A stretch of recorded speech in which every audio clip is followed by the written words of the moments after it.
I'll go ahead and get us started while we're getting him in. Welcome to the Somerville Job Creation and Retention Trust meeting of January 18th, 2023. My name is Vicki Coitz. I am the Managing Trustee of the Job Creation and Retention Trust, and I call this meeting to order at 6:07 p.m. On July 16th, 2022, Governor Baker signed into law an act relative to extending certain state of emergency accommodations, which allows public bodies to continue holding meetings remotely. This act extends the expiration of these provisions pertaining to the open meeting law to March 31st, 2023.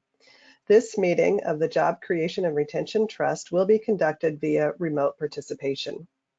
This session will be recorded and will be a public record.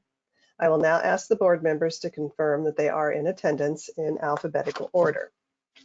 Tom Bent.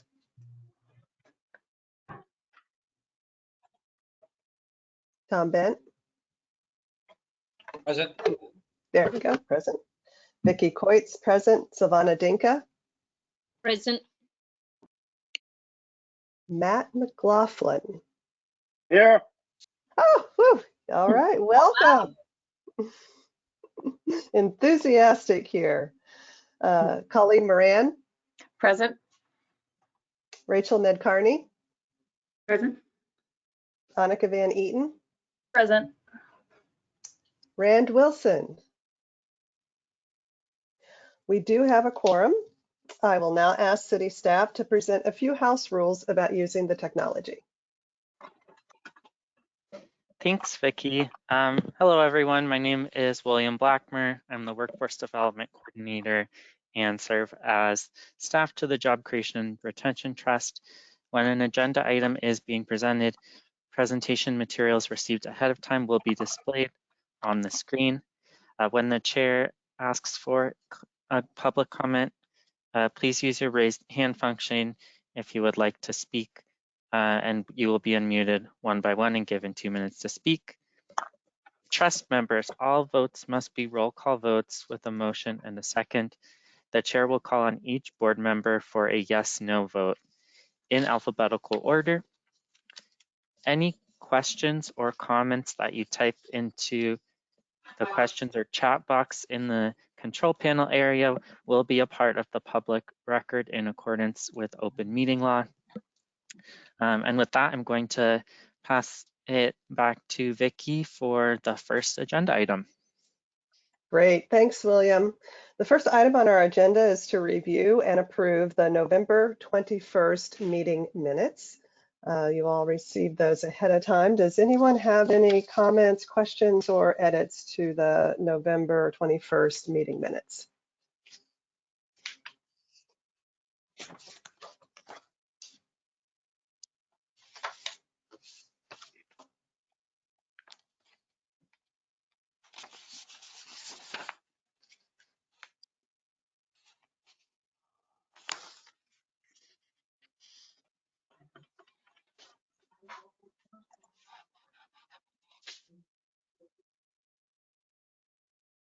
Okay.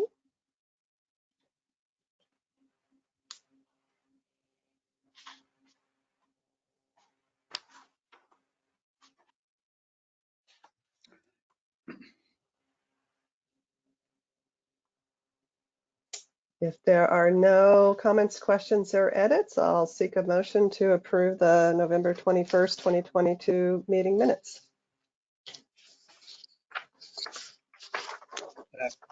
I'll make that motion.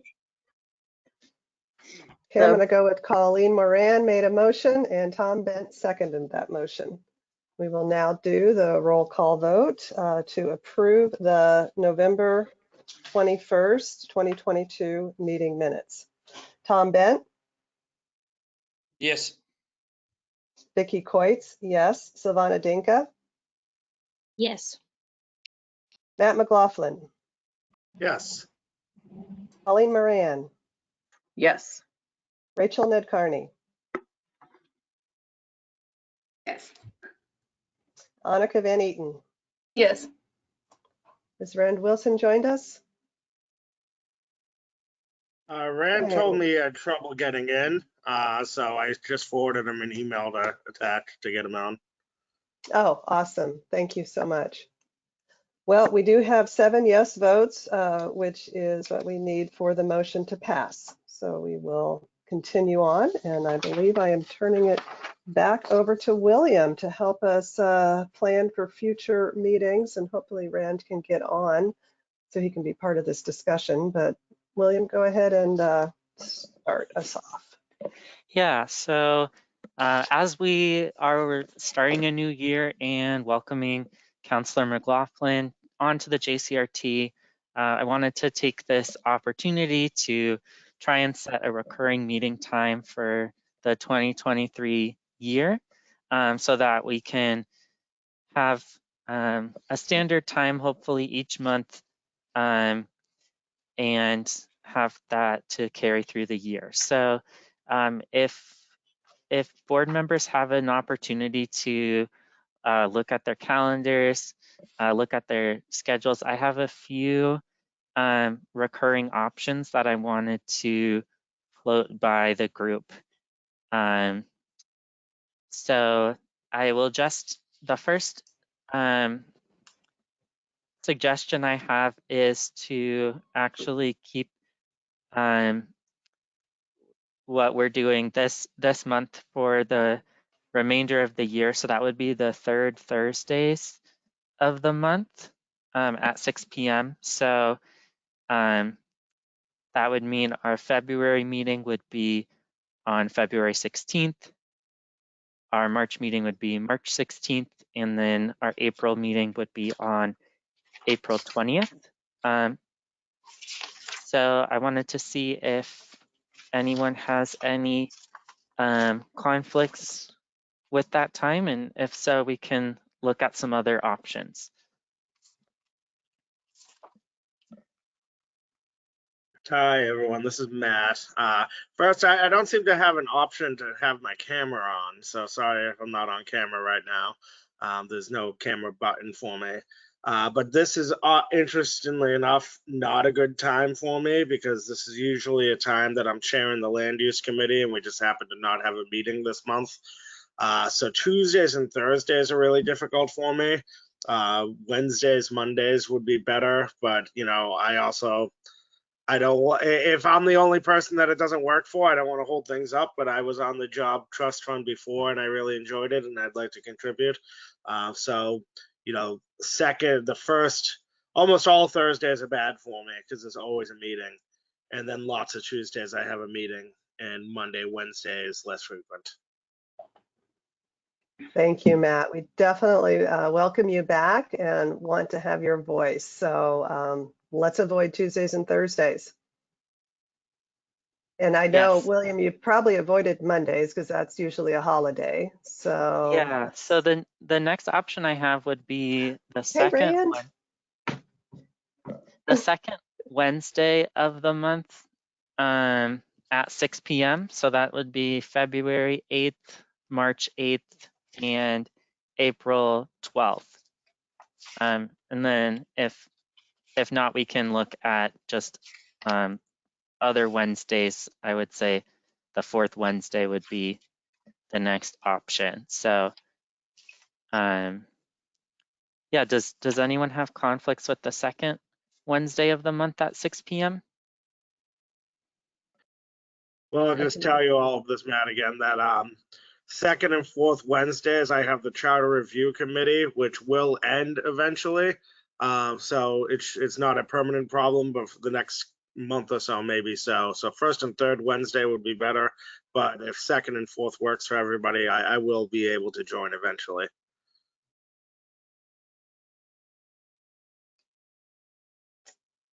Well, what about the first Wednesday? William, you have that kind of listed as an if needed. Is there a conflict with the first Wednesday? No, I just put that a little bit later just because it would be, just a couple weeks from now would be the next meeting. But we could definitely do that if that works for everyone. So that would be That would mean the next meeting would be on the 1st, followed by March 1st, and then April 5th. Well, We we could, This is Annika. Couldn't we also, since this is so late in the month and February is a short month, could our next meeting be March 1st? that's what I was going to suggest. Yeah, that's definitely an option if that's amenable to the group.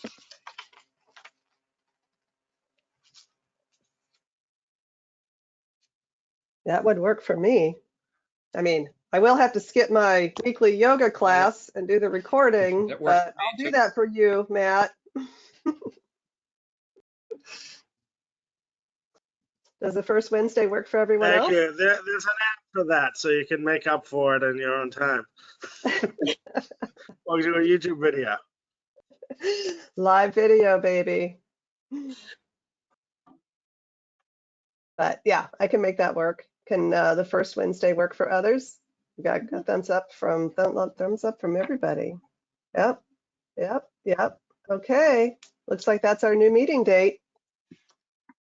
First Wednesday, So I will starting March 1st. starting 3/1. Yeah, so I can send an invite for that, and please let me know if you're noticing it becomes a challenge for your schedule, but we'll stick to that moving forward. All right, thanks everyone. Oh, there he is. All right. Oh, Wow, Great. we've got two Matt McLaughlins. Oh my gosh. Boy, howdy. Each We are one more lucky. handsome than the next.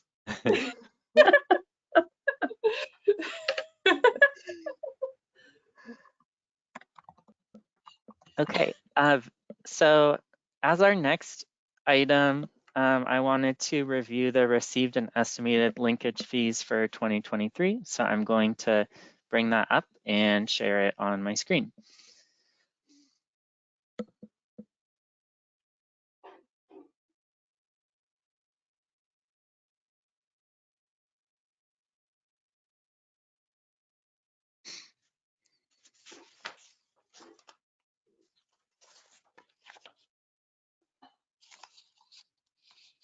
All right, is everyone able to see the Excel? No. Okay, let me try that again. How about now? Yes, great. So we have one update since the November meeting, which is that the trust received approximately $650,000 from the lab development at 74 Middlesex in Assembly Row. This has brought the trust's current uncommitted funds to over $1.3 million. And then we also have an additional 1.3 million that's expected, or over 1.3 million expected to arrive within the next 3 months. And that will come from 2 other projects underway. So given that, we have a couple of proposed, or sorry, before we move on, does anyone have questions about the numbers I just threw out there? Did you email that sheet to us? Yes, this should be one of the attachments. I just made it as a PDF. Got it, thanks.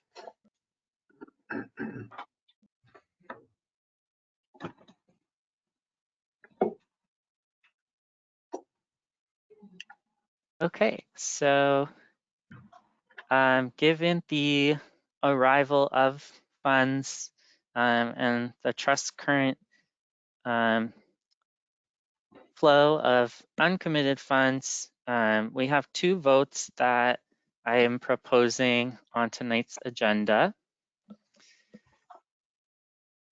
The first vote is to obligate $650,000 to industry-specific training programs. This funding would be,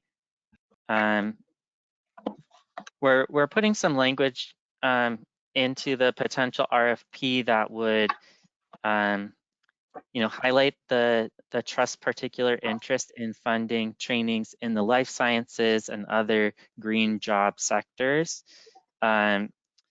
As we discussed at the annual meeting and in the subsequent meeting, funding industry-specific trainings remains a high priority of the JCRT and the Somerville community at large. To put this in context, we're currently on track to train up to 35 residents without this funding through programs that have already been approved with Perscalis and AACA. Those 35 residents, that would be slightly less than last year's mark. So this is an opportunity to improve on those efforts and train more residents in 2023 leading into 2024.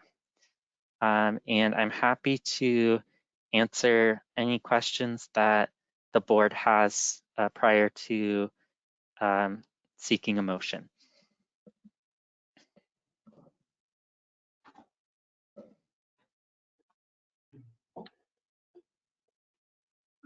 I was picketing down at the Union Square with the painters today. And they're not hiring any local they're virtually no local residents are working in the Gilbane job. That's on the corner of Somerville Avenue and Prospect Street. So the painters are upset. And so I joined them there.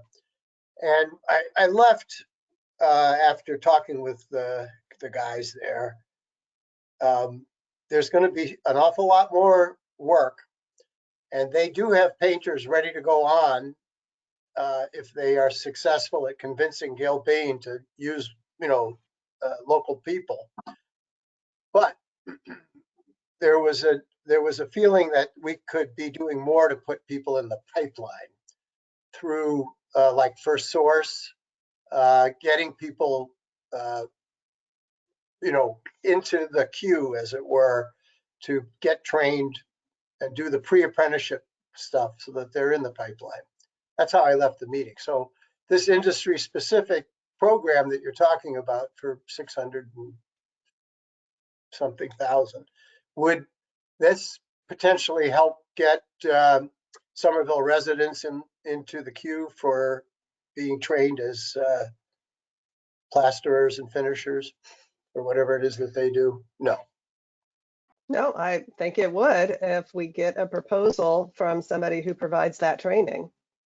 I think he was talking about First Source being a kind of free program to recruit people and then get them the skills they need to get into the hall. And the big need again is stipends. Mhm. I would love to see a pre-apprenticeship program apply to this funding. Yes. Tom Bent? Just a question for Rand. Is the painter down there union painter? There's a union painter, but it's the tapers, the drywall finishers are a company from Rhode Island, and they are not using their Somerville residents for the job. Because I would think most of the unions in again electrical that I'm most familiar with. And Rand, just so you know, we're doing the electrical on there, and we have quite a few Somerville residents working on that job. So there are Somerville residents.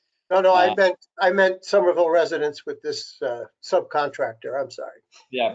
So I know there are lots of people working there. It's a big job. Yeah. We have meetings every month with Gilbane to show them the number of residents, minorities, all that stuff, and they've been very diligent about having those meetings and, trying to put as much pressure as they can onto the other contractors to meet those numbers. Some of the issues that is kind of what you're bringing up is the amount of people that can actually do the work, and if they're trained. Now, like 103 electricians, they have their apprenticeship program, so they already do the training and all that the contractors are paying for, and so and then again, we have the CTE program up at the high school that used to have a painting program, which doesn't any longer. What happened was there was a lack of interest from students to go into that. And since with the new school, we added HVAC and plumbing. So I think for, painting and things like that, it would be interesting to see if somebody, came up with a program to train people. But even if you did that, then they'd have to have the ability to, again, if you want union painters, to be able to get into that, whatever union it is, So this might only get you so far, but it would be interesting to see if we got any takers on that end. Now, this will kind of spill into, an area where I don't know how to go about this, is providing additional funding through this program to the CTE program for all the different, we've talked about it over the last couple of years, but we've never been able to do that. And I did recently ask the director of CTE if they've had any contact from the board through the city for RFPs and stuff like that, and he wasn't aware of any. So I wanted to ask William if they've been reaching out on the RFP process to the CTE program to see if they could provide anything there. And then ultimately, and again, you all know I'm singing the same song. I really want to try to see us get the Somerville adult education back to what it used to be, where it was providing training at night in using this beautiful new building with 14 or 15 different shops, so that we're training adults, and whether or not money would be there available through this program to help fund getting that back up and running. And part of the problem is we don't have a permanent principal right now at the high school, and we don't have a permanent superintendent. So some things that I had, and I think you all know that we were working with Mary Skipper with a lot of different things, and with Lisa through Scale, but it's kind of all stopped, with the situation that's going on with the school department. So, but that's another way that we might be able to help fund the program, especially using the facility that we have there now. So I won't say it again this meeting, but I've been singing the same song for a long time, and we're trying to figure, and a lot of it was because the building wasn't finished and all that, and there was a lot going on. But I'd like to start, if the board could help with this, to try to maybe we sit down and see what we could figure out to get this moving again. And I think that would be a great opportunity for some of our residents to be able to go up to the high school at night to train to be an electrician, a plumber, whatever, right? So that's always been my goal with this, is to try to help get that going. So the 600, is it 650? Yep. Yes. Yeah, so are we awarding it to a specific program, to a vendor, or are we just designating the money, setting it aside, and then we're going to put out the RFPs for it? That's correct. Yeah. It would be the latter. Yeah. Okay. I'm going to explain this to Matt, since he wasn't around when we kind of made this obligation versus distribution language in our bylaws. But to obligate the money means to set it aside. That triggers putting out an RFP to receive proposals, and then the proposal reviewers, which will be city staff, will approve identify proposals that they recommend the board should approve, and then we would distribute the funding to those specific programs that kind of pass the RFP phase. Okay, I'm ready to vote. Just one other thing to Tom's comment. One of the other stumbling blocks in forging better partnerships and relationships with CTE at the Somerville High School was not having a permanent CTE director. And it sounds like we've got somebody in that position now. So we definitely should be sending these opportunities to them, so that way something could, they could submit something. Yep, Jim Hatchery was hired last fall, so he's well on board now, and I've talked to him about this multiple times. Actually, a meeting with myself and past headmaster Tony Ciccarello, and who's on the advisory committee with me to kind of talk about this. But what we need to get the backing from the district on this also, especially if we're going to go back to an adult ed type setup, and then who would, there's a lot of issues with doing that. Funding's a big one, but even, we did it in the past with the advanced manufacturing through monies that we received from Governor Baker, and that was a very successful program where we got, over, I think, 2 or 3 years, over 20 people, jobs in machine shops, working with state-of-the-art CNC machines that we have up at the high school right now. Great. And William or Rachel, do you have any information on the scale director? I know there's been an interim. Is there any movement on getting to a permanent director there? Rachel, I don't know if, do you have more information? So I've still been communicating with the interim director, Corinna. I don't know what the timeline is on having a permanent director, but that's just kind of another element of transition. Yeah, lots of transition at the school district right now. Okay, well, Rand's ready to vote. Does anybody have any other questions or comments on this item? And if not, I'll seek a motion for you could use the language that's in the agenda. I'll make a motion to obligate $650,000 to industry-specific training programs. I second it. Excellent, thank you. I'll do a roll call vote. Tom Bent? Yes. Vicki Coates, yes. Silvana Dinka? Yes. Matt McLaughlin? Yes. Colleen Moran? Yes. Rachel Nedkarni? Yes. Annika Van Eaton? Yes. Rand Wilson? Yes.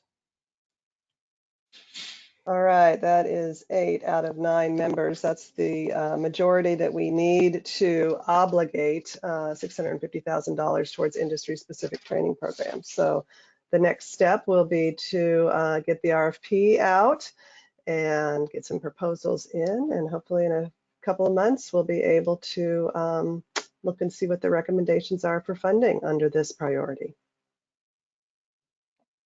Yes, I just wanted to share, going off of that getting this RFP out is a pretty immediate priority for me, so that we know that it takes a little bit of time for the grant agreements to get finalized. So I'm going to hustle now with this approval and just get a timeline for it to go out. And then once it goes out, we'll make sure it gets to Jim and CTE and all of you, so that we can really cast a wide net for potential partners on this. Thanks, William. The second vote on the agenda is to distribute $241,300 to the Somerville Center for Adult Learning Experiences, also known as SCALE for the Literacy Academy for Contextualized ESOL and ABE HiSET Preparation Education for Adult Learners.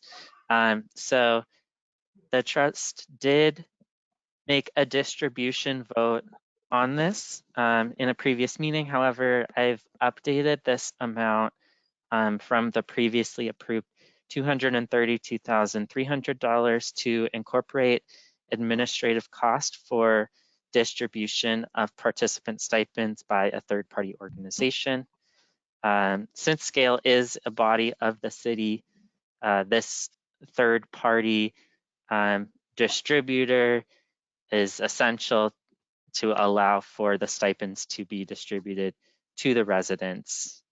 So again, this is just revising the previous distribution to include the administrative cost for distribution of stipends by a third-party organization. So I'm happy to answer any questions before we seek a motion. Tom Bent?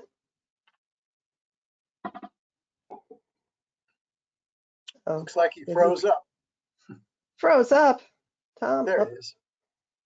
you have a question?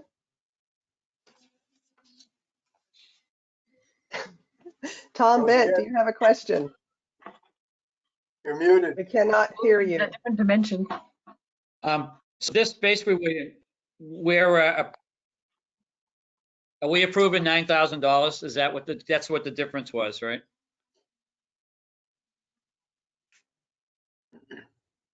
Sorry. Yes, that's correct. It'd be 9,000.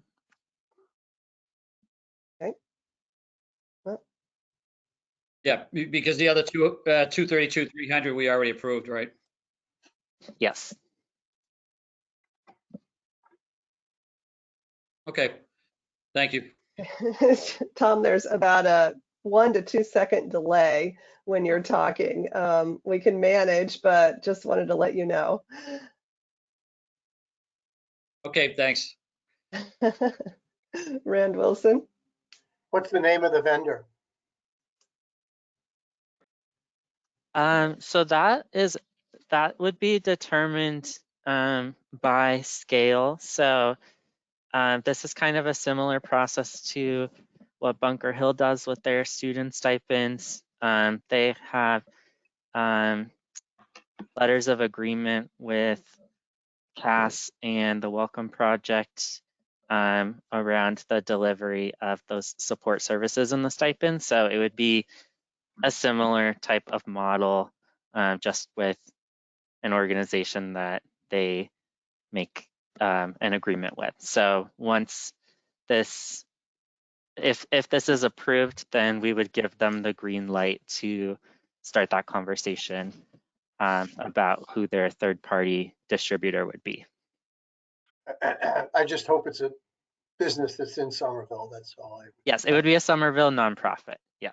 Thank you. Fine. I'm ready to vote. Any last questions? All right, well, I'll seek a motion then using the language that's in the agenda. This is Annika. I'll make a motion to distribute $241,300 to the Somerville Center for Adult Learning Experiences for the Literacy Academy for Contextualized ESOL and ABE HiSET Preparation Education for Adult Learners. It's a lot of words in one sentence. That's my motion. Second. Excellent. much easier. Yes. Annika's made the motion. Colleen has seconded. I'll do the roll call vote. Tom Bent.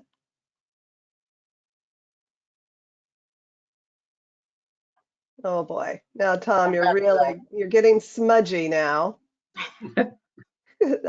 Why don't you hang up and dial back in? Vicki Coitz, yes. Savannah Dinka, Yes. Matt McLaughlin, Yes. Colleen Moran. Yes. Yay stipends. All right.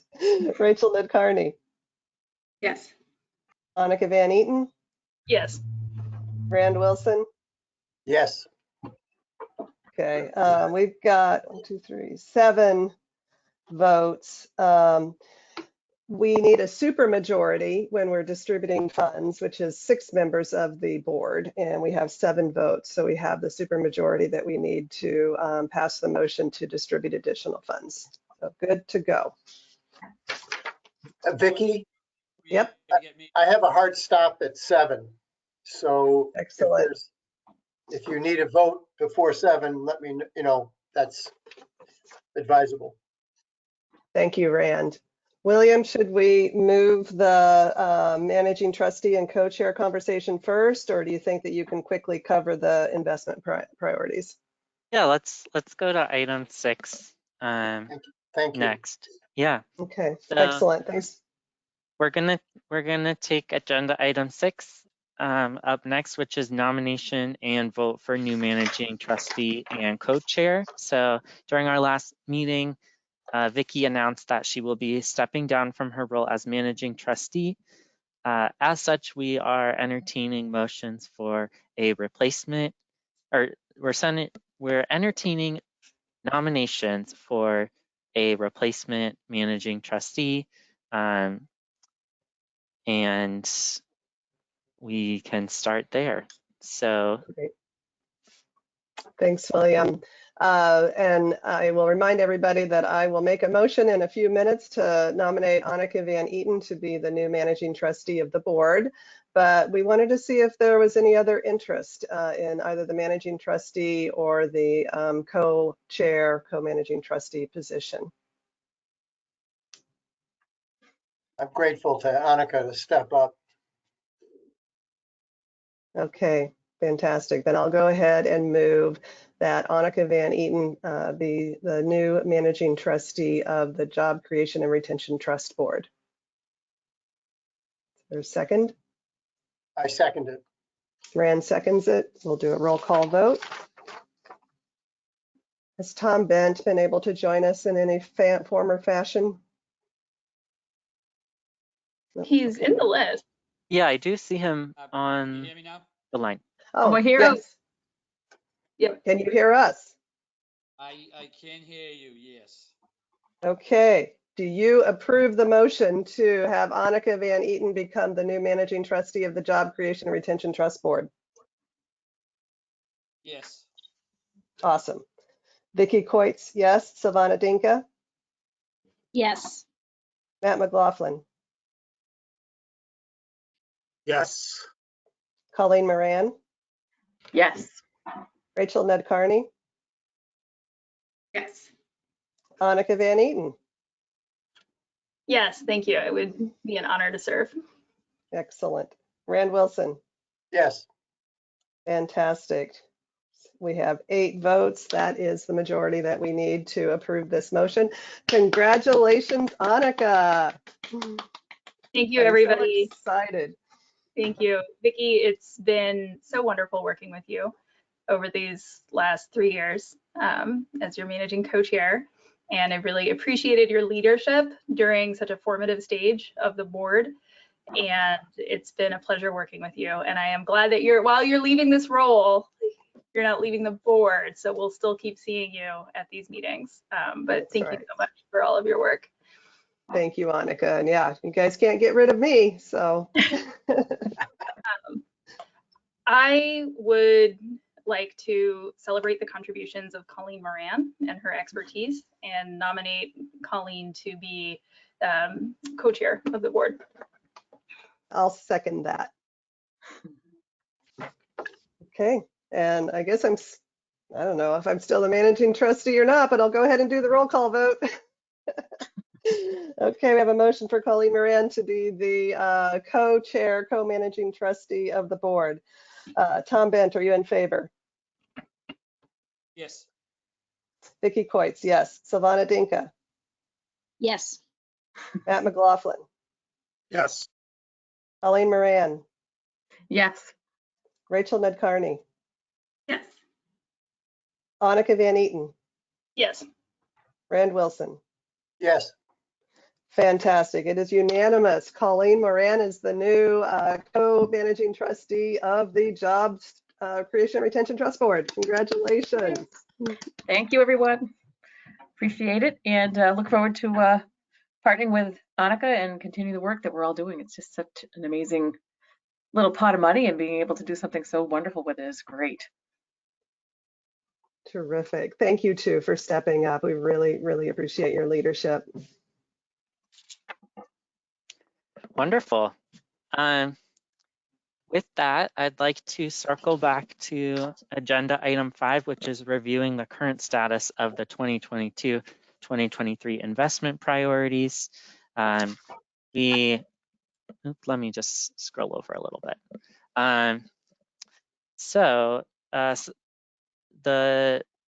We have already begun to address some of the investment priorities as voted on by the trust this past fall. I also wanted to note that some of these priorities also may be partially or fully addressed by ARPA funding, America Rescue Plan Act funding that the City of Somerville is receiving. That applies to priority 1, the Somerville High School Post-Secondary Supports Programming. So I just want the trust to keep that in mind, that the city has many of the same priorities as the board, and I will keep you updated on how those allocations may overlap with ideas that the trust has on this list. For priority number 2, which is the coordination and data collection position, a vote related to this will be proposed at the next JCRT meeting. For priority number 3, tonight's vote on the industry-specific job trainings addresses this priority. So like I mentioned before, an RFP will be going out that includes those funds.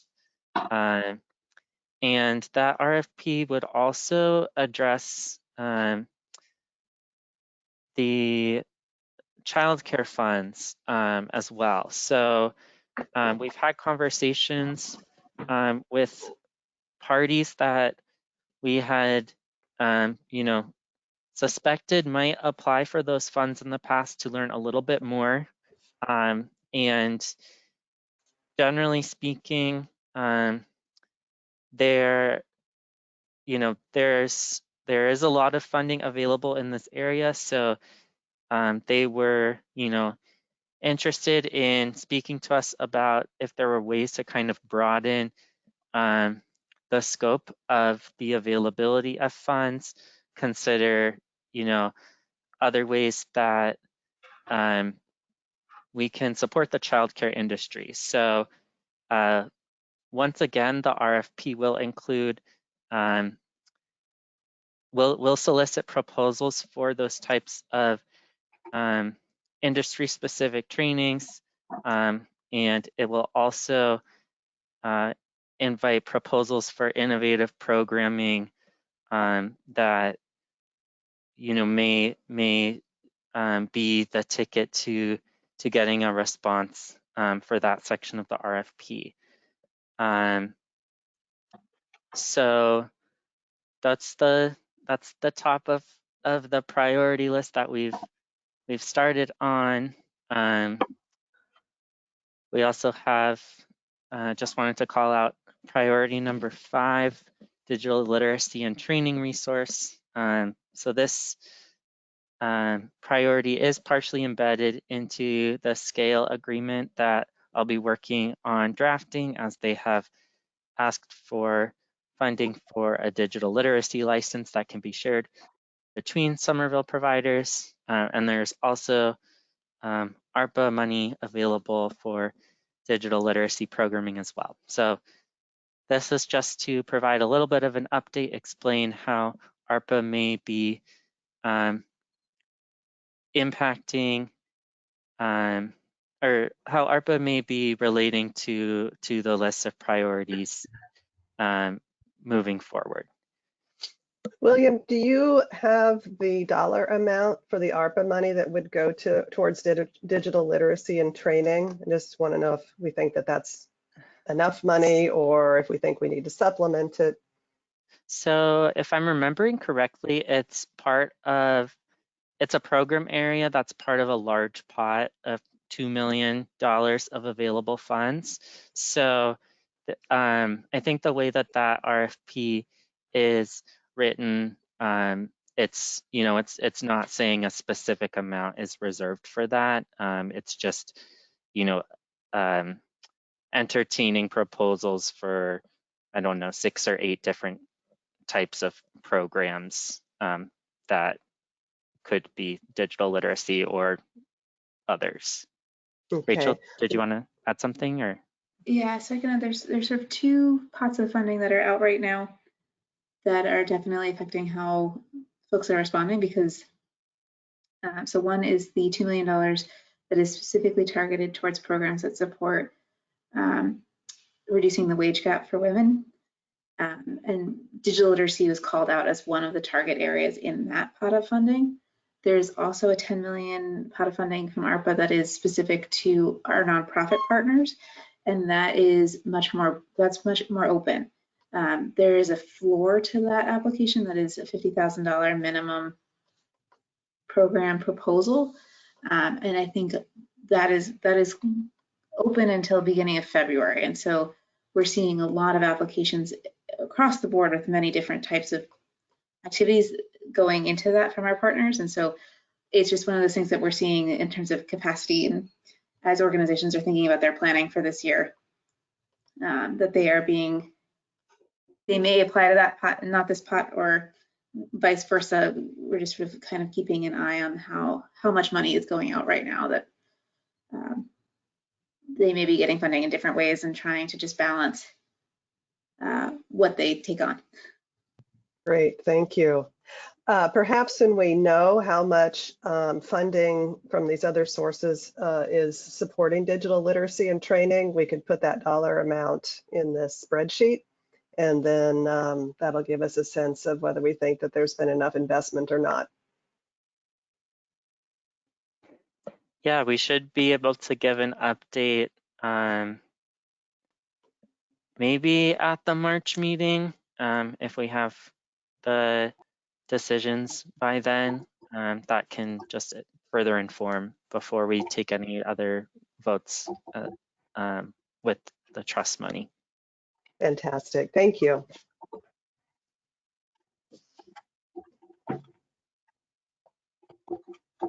Rachel, could you please say again which organization is doing the digital literacy funding for the women? Oh, they haven't responded. The RFP is still open till the end of the month, so we don't know. For the City of Somerville funding, or where's that funding? Yep, from the city itself. It's same sort of process we do with the JCRT. It's an open call for RFP, so we'll see. Yep, I missed where it was coming from. Thank you.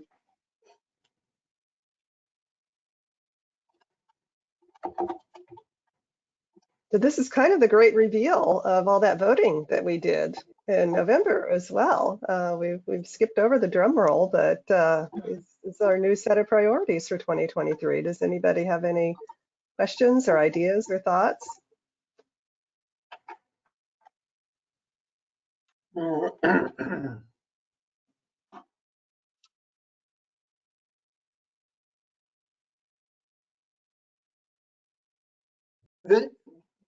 Vicki, you're talking about what we're seeing on the priority tracker? Yep.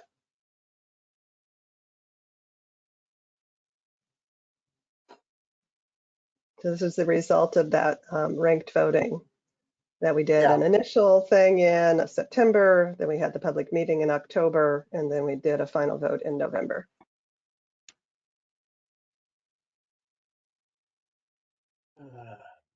Having a hard time opening that up. Can you see it on the screen? I was trying to open it up in Excel, but my computer seems to be at capacity. Let me see if I can. There, yeah. It's my little eyes are no good. Would you like William to make it larger for you? No, I was able to enlarge it myself. Oh, okay.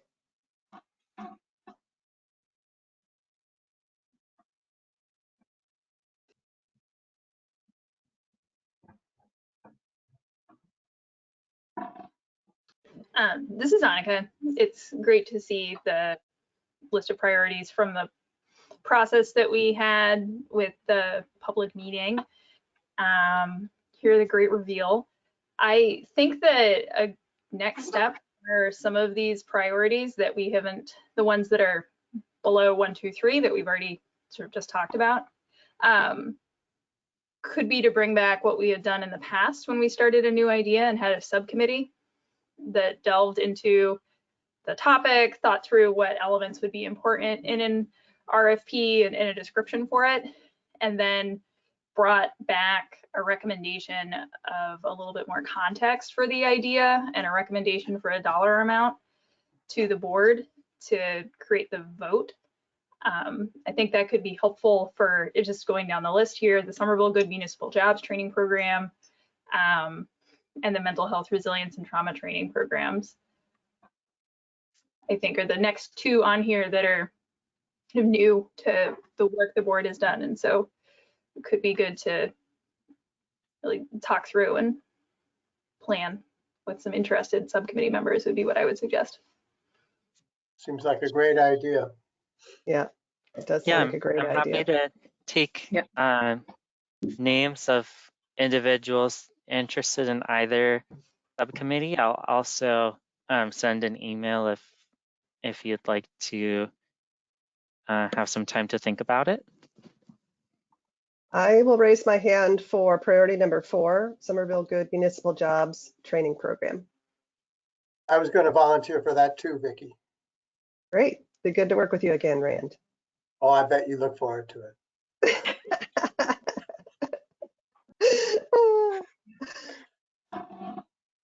This is Tom. Can you hear me? Yep. Yes. Yeah, I'd volunteer for that one also, number 4. And, you know, there was one thing that and I'm not sure where it would tie into, but at one point we did talk about, you know, stipends for training also. So if, you know, there's still a big shortage of people with CDL licenses and things like that. And, you know, we did talk about, you know, providing stipends, you know, because that's something where there's specific places in Massachusetts where you can train to learn how to drive, you know, large trucks and things like that. So I don't know if that would be qualify under a new item or how, because I do remember we talked about it a little bit before. Yeah, stipends have definitely come up multiple times from various perspectives, and we are including them in language in the RFPs and encouraging proposers to include healthy stipends in their budgets for all the RFPs. Okay. And I would imagine we would do the same for this RFP. The other thing for a CDL license training program like that, we should be encouraging individuals to apply to the little fund that we're piloting to provide scholarships for job training programs. I don't know if you guys remember doing that in like last fall, but we do have that pilot program out there, and it'd be great for folks to use, apply to that program for existing CDL training programs. Vicki, I'm glad you brought that up because I kind of forgot about that. That's kind of exactly what I was talking about. Whereas, you know, individuals in the city that may want to, you know, get that CDL, if we were able to, you know, get them and then they could go off to New England Tractor Trailer Training School or whatever one it is. To me, that would be, you know, a real plus too. So I don't know if we could maybe go through nonprofit partners, you know, SEC and Welcome Project and some of the other ones to let them know that that program's available. Might be the way to kind of get that thing moving. Yes, so it's on my list to have another meeting with SEC to finalize the grant services agreement since they will be distributing the funds, but the funds, are you able to hear me okay? Mhm. Okay. The funds we've intentionally written that, you know, funds should expand far beyond the reach of current SEC clients and participants. So, you know, that would be an opportunity for us to let other organizations know about that funding as well. SEC is going through some staffing transitions right now, so we've been, you know, trying to find a time to hold that conversation. So if anyone knows individuals interested in working with SEC, please feel free to get in touch with me, and I can send their information along to the hiring manager. Bilingual is I a could plus. add real quick. Yes, yes, bilingual, particularly Haitian Creole speakers are encouraged to apply, but any of the languages that right now the majority of their participants are Haitian Creole or Spanish speakers. Just a quick comment is in terms of driver's licenses, the Teamsters also offer free CDL truck driving classes that free to anybody who qualifies, but a stipend might be helpful as well. Great.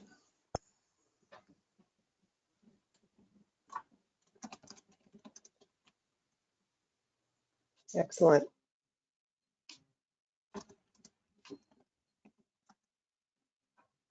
Okay, well, we'll go ahead and get a subcommittee meeting scheduled for priority 4, was it? Yep. And then let's take up priority 6 at our next meeting and figure out what we might want to do there.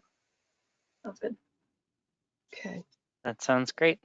Thanks, Annika, for the suggestions.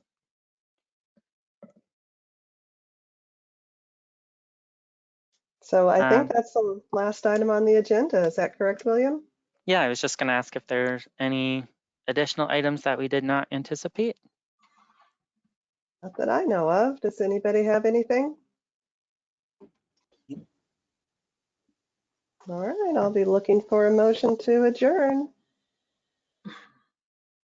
Motion to adjourn. I'll second it. Okay, great. Thanks, Annika, for making the motion and Tom Bent for seconding it. I'll do the roll call vote. Tom Bent, Yes. Vicki Coates, yes. Silvana Dinka, Yes. Matt McLaughlin, Yes. Colleen Moran, Yes. Rachel Ned-Carney, Yes. Annika Van Eaton. Yes. I believe Rand Wilson has already adjourned himself. All right, we got 7 votes. That's the majority that we need for the motion to pass. The meeting is adjourned. Awesome. Thank you, Right. everyone. Bye, everyone. All right, you. thanks, See you everyone. March See you 1st. soon. Yes, Have a good y'all night. take care. Woo.